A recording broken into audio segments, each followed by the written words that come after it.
Somebody spit on this microphone. So, my name is Brandon Hall, as Steve said. I've never really done this before, but they told me to come up here and tell a story. So I hope I don't embarrass anybody with this story. It's actually a story about my grandma. She's not here tonight. But a couple years ago, she turned 80. I hope you don't mind me telling them that. So she turned 80, and she kind of went through a late life crisis, I guess, if that's what you want to call it. And she decided that she was going to join the Hells Angels Biker Club. So she went down to the bar. She found out where they were holding their meeting, and she went down to the bar, and she walked up to a guy who looked like he was in charge. And she said, "Excuse me, sir, I'd like to join your organization." Well, he looked at my 80-year-old grandmother and said, "I don't know, ma'am. We're the toughest group in the state. I don't know if you could run with us. Do you drink? You got to know how to drink." She said, "Oh yeah, I throw back 8 or 10 shots every night with the boys after playing pool." They said, "Well, you got to know how to smoke too." And she said, "Does marijuana count? Because I smoke 2 or 3 doobies with the boys every night after playing pool." Well, at this point, the biker's getting a little nervous, and beads of sweat are forming on his forehead.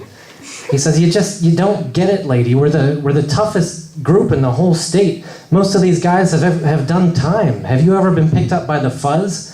She said, "No, but I've been swung around by my tits a few times."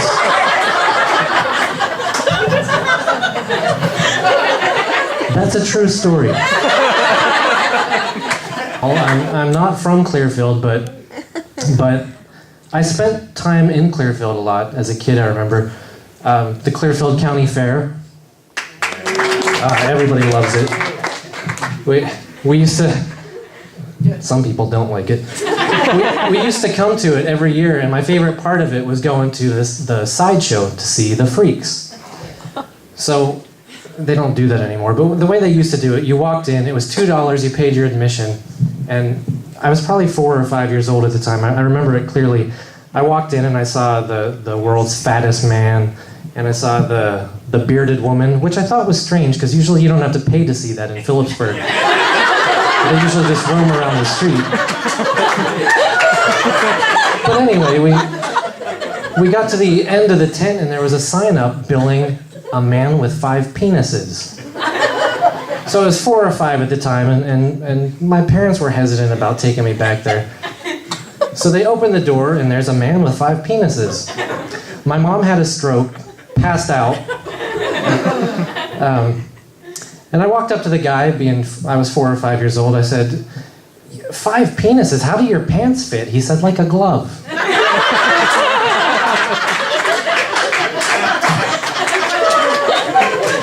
So before they kick me out of here already, I think I'm going to do a song for you tonight. Honey, something tells me you don't love me anymore.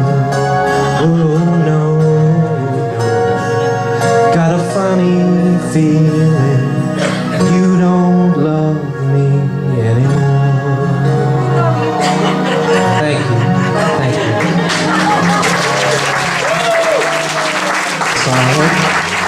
I like these songs that make you feel emotions. They don't write songs like that anymore.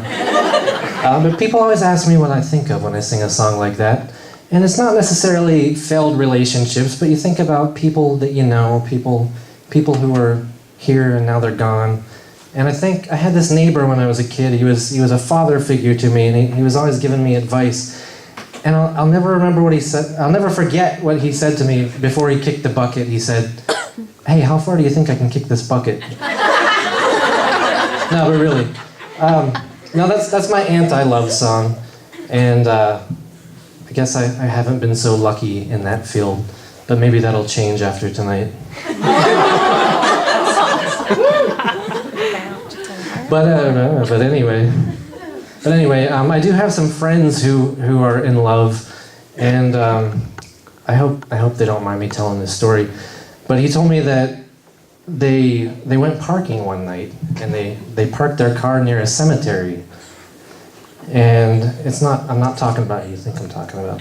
So they parked their, or maybe I am. They parked their car by a cemetery, and they started making out, and things got a little hot and heavy. So they decided that they had to get out of the car because there wasn't enough room. So he took her over to the cemetery.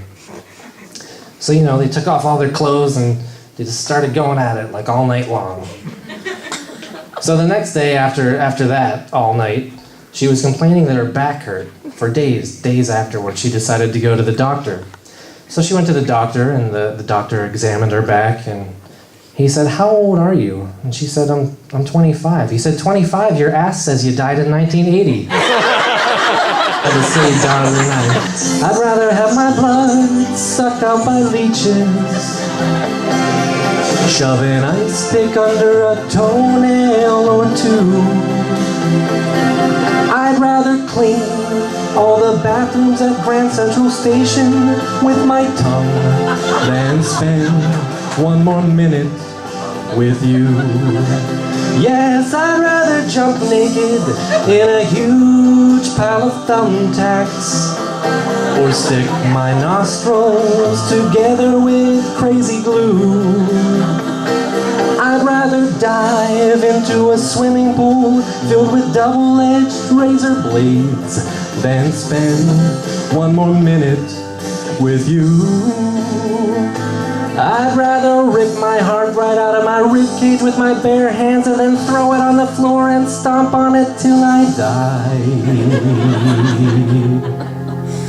than spend one more minute with you.